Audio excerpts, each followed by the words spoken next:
Բարև ձեզ սիրելի բարեկամներ, եթերում Ամբերտ Քրոնիկոնի հերթական հաղորդումն է եւ այսօր իմ զրուցակիցն է Հայաստանի Պետական տնտեսագիտական համալսարանի Գիտական տնտեսագիտության ամբիոնի վարիչ, տնտեսագիտության դոկտոր պրոֆեսոր Թաթուլ Մկրտչյանը։ Ողջունում եմ մեր տաղավարում, շնորհակալություն, որ ընդունել եք հրավերը եւ այսօր մենք փորձենք խոսել տնտեսության աճի կամ ավելի շուտ տնտեսության աճի որակի ցուցանիշների մասին, քանի որ Հայաստանի Հանրապետության իշխանությունները սկսած Հայաստանի Հանրապետության այս խորհրդային միության փլուզումից հետո ստեղծվելուց շատ են խոսել տնտեսության աճի մասին, հետո հայտնի էին դարձնում, որ տնտեսության աճը ինչ-որ այն չէր, ինչ-որ հենված էր, ինչ-որ ոչ այնպիսի պարամետրերի վրա, համենայն դեպս իշխանությունների համար տնտեսական աճի ցուցանիշ ցույց տալը միշտ եղել է այսպես հպարտության եւ իրեն որպես պլյուս գրանցելու ինչ-որ մի բան, բայց միշտ չէ, որ մենք հասկացել ենք, թե տնտեսական աճի տակ ինչ է թաքնված, այլ խոսքով ինչ բան է տնտեսության աճի որակը։ Կան արդյոք չափանիշներ, բնութագրիչներ, որով կարող ենք մենք դա հասկանալ, թե դա ինչ է։ Այո, իհարկե կան տնտեսական աճի որակ հասկացությունը, հանրապես քաղաքագիտական, տնտեսական շրջանակների, քաղաքականություն մշակողների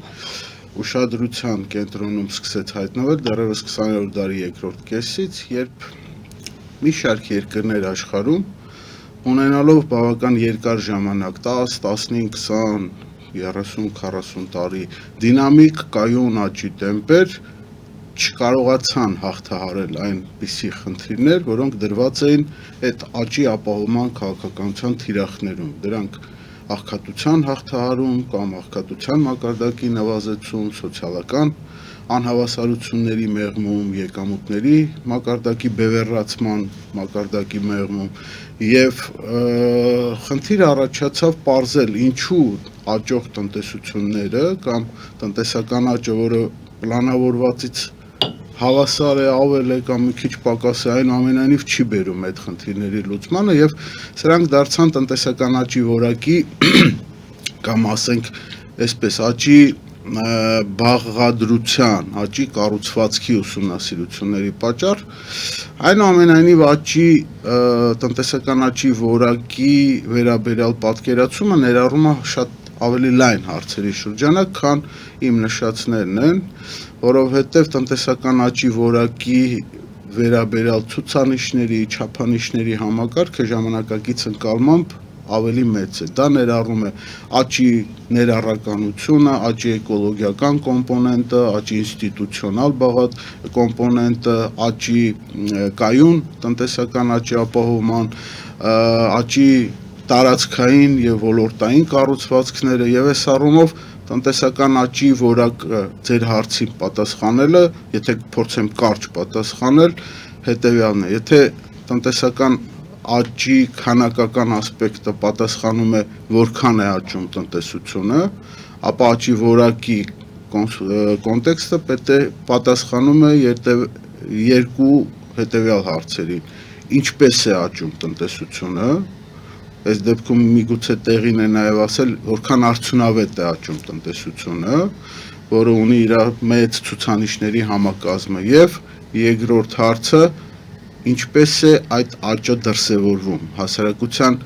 որքան շրջանակներ են ներգրավված այդ աճից օգտվելու եւ ինչպես է այն աճը բաշխվում հասարակության լայն շրջանակների վրա։ Շատ լավ, այդ տնտեսական աճը ինքը որակի ցուցանիշները, որակը չափելու ցուցանիշներ գոյություն ունեն, ինչպես է չափում, դա ասենք ես կամ են տնտեսագետի մոտեցման խնդիր է, թե կան համաձայնեցված ինչ-որ ցուցանիշներ, որովհետև ինքը տնտեսական աճը եւս տնտեսագետների միջև որոշակի համաձայնության արդյունք է, չէ՞ որ այս չափանիշը եկեք գնահատենք որպես, ասենք, տնտեսության զարգացման չափանիշ։ Հիմա որոնք են աճի չափանիշները։ Ի տարբերություն աճի քանակական չափման որտեղ կա կոնսենսուս, որտեղ կա ընդունված մեթոդաբանություն եւ բոլորի կողմից դա ընդունելի է, աշխարհի բոլոր երկրներում աճը չափվում է այդ քանակական ցուցանիշներով, որակի չափումները կամ որակի գնահատման հարցում չկա միասնականություն, որը պայմանավորված է իմ նշած հարցերի ընդգրկման լայն շրջանակով։ Հետազոտությունները, որոնք վերաբերում են տնտեսական աճի որակի այս կամ այն երկրներում կամ նույնիսկ երկրների խմբերում, փորձել են մշակել որոշակի գնահատման մեթոդաբանություն, որպես կանոն դա ինդեքսային գնահատման տրամաբանությամբ, այսինքն սահմանվում են տնտեսական աճի բնութագրերը կամ այսպես կոչված հենասյուները, դրանց տրվում են որոշակի կշիռներ, այդ հենասյուները գնահատվում են ցուցանիշների ինչ-որ համակազմի միջոցով, որոնցից յուրաքանչյուրը ունի կշիռներ եւ այդ բոլորի ինտեգրալ ցուցանիշի արդյունքում ստացվում է տնտեսական աճի որակի համաթիվ, որը հաշվարկում է աշխարհի շատ տարբեր կազմակերպությունների կամ որակին առնչվող այլ համաթվերի տեսքով, դրանցից օրինակ հաշվարկվում է երջանկության ինդեքս երկրների համար, բարեկեցության ինդեքս, մարդկային զարգացման ինդեքս, մրցունակության ինդեքս, բազմաթիվ են այդ ինդեքսները, որոնք իրենց մեջ ունեն որակի կոմպոնենտ կամ արտահայտում են որակի կոմպոնենտը։ Այնուամենայնիվ այս ինդեքսային գնահատումն, որը որակի գնահատման հիմքում է դրվում, իր վրա կրում է ինդեքսային մեթոդների բոլոր թերությունները եւ այսպես ասենք նաեւ առավելությունները։ Ինչու՞մ է դա կայանում այդ թերությունները։ Յուրաքանչյուր գնահատող ինքն է սուբյեկտիվ որոշում հենասյուների կշիռները, նախ, թե որոնք են աճի որակի հենասյուները եւ որոնք են դրանցից ավելի կարևորները կամ պակաս կարևորները։ Եվ երկրորդը ցուցանիշները, որոնք փորձում է բնութագրել այդ հենասյուների փոփոխությունները։ Ես պարզ օրինակ բերեմ, եթե մենք փորձենք հիմա Հայաստանի, Վրաստանի, Ադրբեջանի 3 երկրների համար աճի որակ գնահատել, ապա միևնույն բնութագրիչը, միևնույն կոմպոնենտը աճի որակի տեսանկյունից ունի տարբեր նշանակություն, օրինակ Հայաստանում, Վրաստանում, Ադրբեջանում, մասնավորապես ասում։ Աճի կայունության տեսանկյունից շատ ավելի կարևոր է Ադրբեջանում նավթագազային գործոնը, որովհետև անընդհատ կայունություն է ապահովում այս գործոնի հաշվին, իսկ օրինակ աճի էկոլոգիական բաղադրիչը ավելի կարևոր է Ադրբեջանում, բայց պակաս կարևոր է Վրաստանում, կամ պատահական գործոնների հաշվին աճը, որը Հայաստանին է ավելի բնորոշ, օրինակ ուկրաինական պատերազմից հետո 22 թվականի ռուս ռելոկանտների մեծ քանակի ներհոսքը եւ դրա արդյունքում մեր ունեցած տնտեսական աճը, որը իհարկե գումարվեց արտահանման, վերարտահանման մեծ բաղադրիչով, դա պատահական գործոնների աշխարհաքաղաքական տարբեր տեղաշարժերի արդյունքում պատահական գործոնների հաշվին տեղի ունեցած աճ էր, որը որքանով ենք մենք կարողացել ինստիտուցիոնալացնել եւ ստեղծել ապագա աճերի համար հնարավորություն, դա այլ հարց է եւ նույն արժեքը չունի հարևան երկրների Վրաստանի եւ Ադրբեջանի համար։ Այս առումով տրամաբանականը եւ հավանաբար ճիշտ է, որ յուրաքանչյուր երկրի աճի որակի գնահատման համար կիրառվի տվյալ երկրին բնորոշ առանձնահատկությունները, խնդիրների կարևորությունը եւ արժեքները դրան տրվող առանձին մեթոդաբանություն միևնույն ինդեքսային գնահատման տրամաբանությամբ։ Այսինքն դա հարաբերական է Այնուամենայնիվ հարաբերական է, որովհետև շատ լայն հարցերի շրջանակ է ներառում տնտեսական աճի որակը։ Շատ լավ, եկեք կենտրոնանանք Հայաստանի վրա, ձեր այդ աճի որակի բնութագրիչներից կամ ցուցանիշների հիման վրա։ Ինչպես կբնութագրեք Հայաստանի տնտեսական աճի որակը։ Վերևում նշված աճի բնութագրիչների առումով Հայաստանում ցավոք աճի որակի, բարձր որակի մասին չենք կարող խոսել, ես կոնկրետ օրինակներ բերեմ, Հայաստանում տնտեսական աճը թե տարածքային, թե ոլորտային առումով շատ խիստ կենտրոնացվածություն ունի, բարձր կենտրոնացվածություն ունի։ Երևան քաղաքում։ Օրինակ, այո, տարածքային առումով Երևանը տնտեսական ակտիվության գերկենտրոն է, որը վերածվում է ուրբանիզացման արդյունքում կոնգլոմերանտի եւ մեկ շնչի հաշվով հնայի Երևանի եւ մարզային ցուցանիշների համեմատությունը օրինակ Երևանը առանձին մարզերի նկատմամբ մինչև 3 անգամ տարբերություն ունի։ Ընդ որում 65%-ը հնայի երկրում ստեղծվող կենտրոնացած է Երևանում արդեն 23-24 թվականներին, մնացած բոլոր մարզերի միասին 35%-ը։ Եթե փորձում ենք Երևանին մոտիկ եւ հեռու մարզերն էլ իրարից տարբերակել, մի քիչ ավելի բարձր է արդեն մարզերի մեջ համեմատությունը Երևանին մոտ Արարատ, Արմավիր, Կոտայքի մարզում եւ շատ ավելի տխուր է պատկերը մի քիչ ավելի հեռու Շիրակ, Լոռի, ներողություն,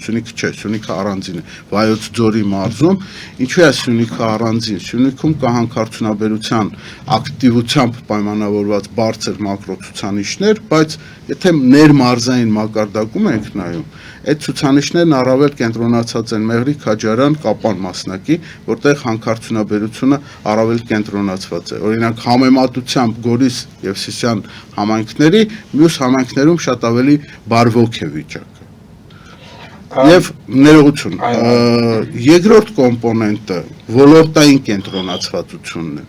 Հայաստանի տնտեսության մեջ ծառայությունների ոլորտը գերազանցել է արդեն 60%-ը։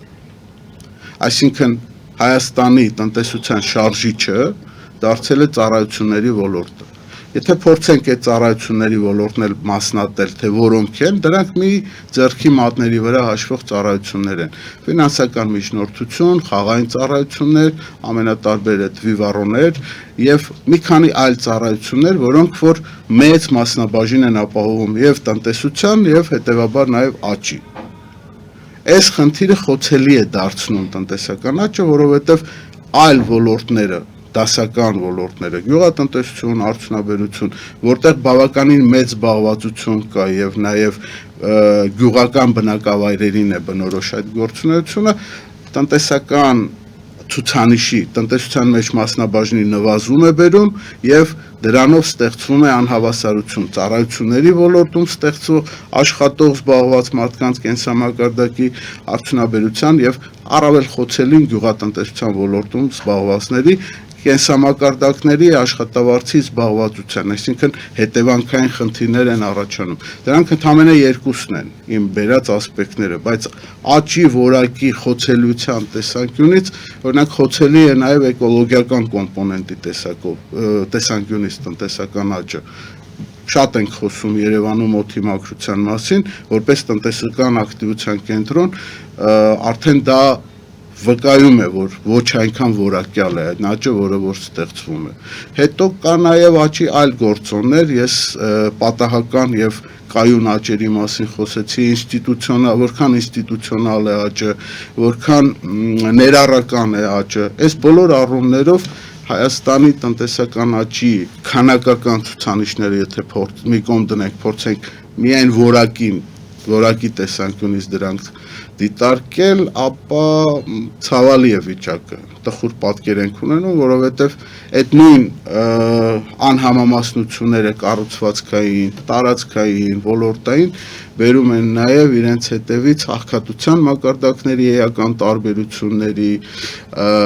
բերում են զբաղվածության էական տարբերությունների, արտադրողականությունների էական տարբերությունների եւ սրանք էլ իրենց հերթին դառնում են պատճառ այլ բացասական երևույթների։ Երևանը սկսում է մեծանալ, մարզերը, հատկապես գյուղական բնակավայրերը փոքրանում են եւ որտեղ տնտեսական ակտիվությունը կամաց-կամաց մարում է։ Դուք խոսում եք աճի որակի ցածր մակարդակի հետևանքների մասին։ Ես ուզում եմ հարցնել, արդյոք աճի որակը եւս չի գտնվում կառավարության կամ կառավարության համապատասխան ստորաբաժանումների ուշադրության կենտրոնում, այսինքն բյուջե իրանք ինչ-որ ռազմավարական ծրագրով փորձում են այդ որակը բարձրացնել, թե մենք պարզապես հաշվարկում ենք, որ որակը ցածր է եւ դա ոչինչ չի փոխում, էլի։ Իհարկե կառավարության ազդեցության տակ է տնտեսական աճի որակի վերաբերյալ հարցերը, բայց որպես կանոն այս երևույթը բնորոշ է ոչ միայն Հայաստանին, այլև աշխարհում։ Բոլոր երկրներում, բոլոր կառավարությունների գերխնդիրը, գերնպատակը աճ ապահովելն է։ Այստեղ կան օբյեկտիվ պատճառներ նաև, օրինակ քաղաքական ցիկլերի սահմանափակությունը, քաղաքական ուժերին, որոնք հավակնում են իշխանության, նաև ընտրությունների արդյունքում հետո նաև կառավարելու, ունեն 4 կամ 5 տարվա ընթացքում արդյունքներ ցույց տալու խնդիր։ Եվ որպես կանոն շատ հաճախ այդ արագ արդյունքների հետևից մրցավազքը բերում է աճի որակը դրա արդյունքում տուժում է, այսինքն աճի որակի հաշվին ապահովում է աճ։ Իրականում կառավարության անելիքները այս առումով ավելի շատ են, ես մի քանիսը նշեմ մասնավորապես։ Օրինակ աճի կառուցվածքի դիֆերենցման, աճի բևեռների ստեղծման,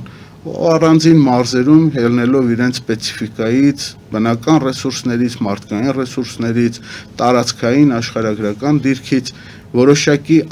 ակտիվության կենտրոնների ձևավորումը պետք է տեղի ունենա կառավարության ակտիվ ազդեցությամբ եւ միջամտությամբ, որովհետեւ փորձը ցույց է տալիս նախորդ 30 տարիների ընթացքում դրանք ինքնուրույն առանց պետական միջամտության չեն ձևավորվում։ Ինքնահոսի թողնված վիճակում չեն ձևավորում եւ որ եթե մենք ուզում ենք այդ համաչափությունը ապահովել, որտեղ որ համայնքները եւ Երևան քաղաքը մեծ խզում իրար զարգացման չեն ունենա, ապա դրանք պետք է ունենան տնտեսական ակտիվության կենտրոններ, որը իր շուրջը կհամախմբի արդեն համայնքներին, որը որոշակի դրայվեր կդառնա նաև այլ ոլորտների զարգացման համար եւ դա կկապի օրինակ համայնքային բնակչին համայնքի հետ, որը ստիպված չի լինի կամ գալ Երևան աշխատանք գտնելու համար կամ էլ երկրից արտագաղթել, որովհետև ինքը իր գյուղական բնակավայրում կամ համայնքում աշխատանք կամ բարձր վարձատրվող աշխատանք չի կարողանում ունենալ։ Երկրորդը դա կարող են լինել ամենատարբեր զբաղվածության ծրագրերի խրախուսման միջոցով դարձյալ պետության կողմից։ Զբաղվածության ծրագրերի խրախուսման միջոցով պետությունը կարող է նորից լուծել այդ խնդիրը ակտիվության ապահովման միջոցով, էկոլոգիական կոմպոնենտի, ներառականության խնդիրները ամբողջությամբ պետության հովանու ներքո են։ Եվ եթե մենք օրինակ փորձենք դիտարկել որոշ երկրների, որոնց որ հաջողվել է աճի որակի բարելավման գալ, դրանք լավագույն օրինակը հյուսիսային Եվրոպայի երկրներն են՝ Նորվեգիա, Դանիա, Ֆինլանդիա, դրանց այդ երկրներում տնտեսական աճը ոչ միայն ինստիտուցիոնալ է, ոչ միայն բարեկեցության շատ բարձր ցուցանիշների են հասել, այլ նաև ունեն սոցիալական հավասարության, եկամուտների բևեռվածության, նվազագույն ցուցանիշներ, աղքատության ցածր ցուցանիշներ, այսինքն այդ երկրների տնտեսական աճի միտված քաղաքականությունը իր հետ տարել է նաև որակի բարելավման ուղղված քաղաքականություն եւ արդյունքներն ակնհայտ են։ Կարող են լինել ցածր ուրեմն տնտեսական աճ թվերով եւ բարձր որակ։ Այդ ձեր երկրները, որ դուք նշեցիք քիչ առաջ, արդյոք նրանց տնտեսական աճ թվային այդ աճը բարձր է։ Եթե կա դրա հակառակ պատկերը, այսինքն կարող է լինել բարձր աճ, բայց աճը կենտրոնացված լինել շատ կոնկրետ ոլորտներում, եկեք օրինակներ բերեմ։ Շատ բարձր աճի տեմպեր ունի ֆինանսական միջնորդությունը, շատ բարձր աճի տեմպեր ունի խաղային բիզնեսը, որտեղ եթե աճող արդյունքը փորձում ենք սուբյեկտների վրա բաշխել, ապա ստացվում է այդ մեծ աճած մասը բաժանվում է շատ փոքր քանակով սուբյեկտների վրա։ Ֆինանսական համակարգում դա բանկերի top management-ն է, որտեղ ստանում են մի քանի տասնյակ միլիոնների հասնող աշխատավարձեր, բայց միջին ու ցածր օղակի աշխատողների վրա այդ աճը առանձնապես չի արտահայտվում։ Բայց եթե աճում են տնտեսության համաչափությամբ գոնե մնացած ոլորտները, որտեղ նաև աշխատավարձերն են աճում, որտեղ եկամուտներն են աճում եւ համաչափությունը պահպանվում է, ապա չենք ունենա այս այսպես ասենք, աղճատված պատկերը տնտեսության, որտեղ որոշ ոլորտներ վերցնում են աճ ամբողջությամբ իրենց վրա եւ այդ աճող մասն էլ օգտվում են իրենք։ Դուք շատ լավ նշեցիք, որ այդ թվի հետևից ընկնելը ավելի շատ գալիս է քաղաքական կառուցվածքի ցիկլայնությունից եւ այլն։ Եվ վերջո, եթե ինչ որտեղ ասենք, որ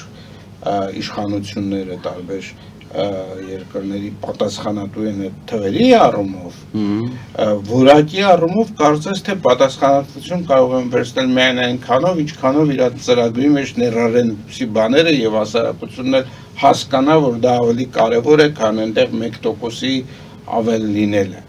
Արդյոք Հայաստանում կա այդպիսի պահանջարկ, կա այդպիսի գիտակցում այդ աճի որակի վերաբերյալ եւ հիմա ասենք օրինակ մենք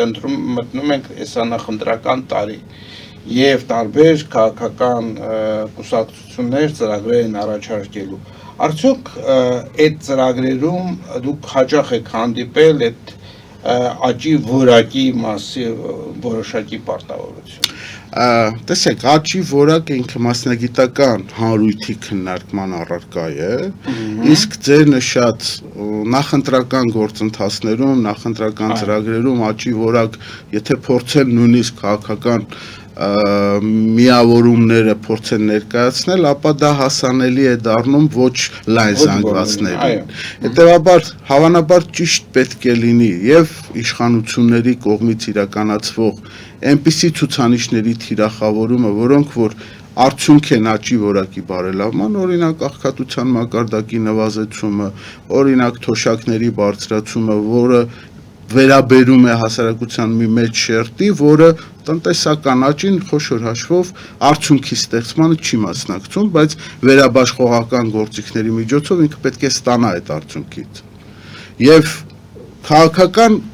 եթե տեղափոխենք հարցը արդեն նախընտրական պրիզմայի մեջ փորձենք նայել, նույնը պետք է անեն նաև քաղաքական միավորները, որոնք պետք է թիրախավորեն այնպիսի ցուցանիշներ, որոնք սովորական միջին վիճակագրական ընտրողի համար ավելի հասանելի են, թե չէ եթե գրվի աճի որակ ենք բարելավելու, դա շատ բան չի տալիս, եթե չասենք միջին ընտրողին ոչինչ չի տալիս։ Բայց եթե գրվի օրինակ, որ դրա արդյունքում ակնկալում ենք ունենանք ինչ-որ գործողությունների արդյունքում 10% աճ, որի արդյունքում մենք կունենանք արձանագրենք աղքատության հետևողական եւ ամեն տարի արձանագրվող մակարդակի նվազում, սա շատ ավելի պատկերավոր է եւ շատ ավելի ընկալելի է միջին վիճակագրական ընտրողի համար,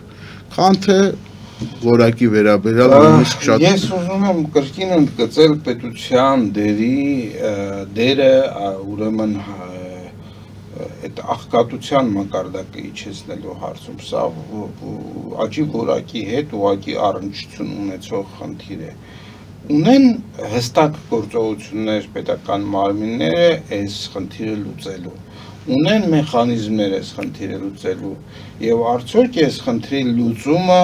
ընդհանուր առմամբ կարող է խանգարել պետության ընդհանուր, այսպես կենսունակությանը, էլի, որովհետև եթե դու շատ ես ուրեմն ուղում միջոցներ, ասենք, օրինակ աղքատությունը կրճատելու վրա, բաց է մնում, ասենք, օրինակի համար անվտանգության հարցերը եւ այլն։ Կա այսպիսի բան, թե ոչ։ Ձեր հարցերի մեջ 3 մաս առանձնացնենք։ Առաջինը վերաբերում է կան գործիքակազմ պետության տրամադրության տակ աղքատության մակարդակի նվազեցման միանշանակ կան։ Երկրորդը վերաբերում է որքանով է թիրախավորվում Հայաստանում աղքատության մակարդակի նվազեցումը, թիրախավորված է, որոշակի քաղաքականություն իրականացնում է, այլ բան է, որ դա արդյունք կամ շատ ցանկալի արդյունք չի տալիս կամ փոքր արդյունք է տալիս։ Այստեղ աղքատության մակարդակի նվազեցման քաղաքականությունների հաջողված փորձը պետք է դիտարկել, որտեղ աղքատության մակարդակի նվազեցումը պետք է նայել կրթության մակարդակի կամ մարդկային կապիտալի զարգացմանը զուգընթաց, որովհետև երկրների փորձն է դա վկայում, հաջողում են այն երկրները, ովքեր չեն խնայում կրթության վրա, ակնհայտորեն այդպես։ Լավագույն օրինակը Միացյալ Էմիրությունները 2000-ական թվականներին շատ մեծ ֆինանսական միջոցների ներդրմամբ ներգրավեց աշխարհի լավագույն համալսարանների մասնաճյուղերը տվյալ երկրում եւ ընդամենը 15-20 տարի հետո երկիրը թողարկում է շատ բարձր որակի մասնագետներ, որոնք որ զգալի նպաստ են բերում տնտեսական ոչ միայն աճին, այլ նաեւ զարգացմանը։ Այստեղ խնդիրը պետք է այս հարթության մեջ դիտարկել։ Ինչ վերաբերում է աղքատության մակարդակի նվազեցմանը, որքանով է նպաստում մեր տնտեսական աճը, այստեղ ցավալիորեն պետք է նշել, որ վերջի շրջանում աղքատության մակարդակը կարծես թե ֆիքսվել մնացել է, առանձնապես չի արձագանքում աճող տնտեսությանը։ Սա հենց վատ որակի աճի արդյունք է։ Վատ որակի աճի, որից արդյունքները չեն տարածվում հասարակության լայն զանգվածների վրա, այլ օգտվում են որոշակի բևեռներ։ Երբ որ մենք պետությունը իր վերաբաշխողական գործիքների միջոցով, օրինակ, բարձր եկամուտներից ավելի բարձր հարկեր գանձելու եւ վերաբաշխելու գործիքը կգործադրի, այս պարագայում շատ ավելի արդյունավետ կլինի, քան թե հավասար հարկումը, որին գնացել է մեր երկիրը։ Մենք ունեինք պրոգրեսիվ հարկման եկամտային հարկի համակարգ, բայց մենք գնացել ենք համահարթեցման։ Համահարթեցման արդյունքում եւ 200,000 դրամ միջին աշխատավարձ եւ 5 միլիոն դրամ միջին աշխատավարձ ունեցողները հարկում են միևնույն 20% դրույքաչափով։ Այս պարագայում վերաբաշխողական գործիքի արդյունավետությունը նվազում։ Սա միայն մեկն է այն հնարավոր բազմաթիվ գործիքներից, որոնք կարող են գործադրվել։ Եվ վերջինը զարգացած, էլի հաջողած երկրների փորձը հուշում է, որ երկրները հաջողում են, երբ որ սոցիալական ուղղվածությամբ ծախսերի խնայողություն նույնպես չի լինում։ Լավագույն փորձ ունեցող երկրները ապահովում են միջին հաշվով բյուջեի 30-35% ծախսերը սոցիալական ոլորտի վրա։ Մեր մոտ օբյեկտիվ եւ սուբյեկտիվ պատճառներով այս հարաբերակցությունը բավականին ցածր է։ Եվ սրա արդյունքում ակնկալել, որ աղքատության մակարդակ կնվազի, հետևությունները չասեմ։ Շնորհակալություն, պարոն Մկրտչյան, հետաքրքիր զրույցի համար։ Սիրելի բարեկամներ, հիշեցնեմ, որ մենք զրուցում ենք Հայաստանի Պետական տնտեսագիտական համալսարանի կիրառական տնտեսության ամբիոնի վարիչ, տնտեսագիտության ամբիոնի վարիչ, տնտեսագիտության դոկտոր, պրոֆեսոր Թաթուլ Մկրտչյանի հետ։ Մաղթում եմ ձեզ ամենայն բարիք եւ մինչեւ նոր հանդիպում։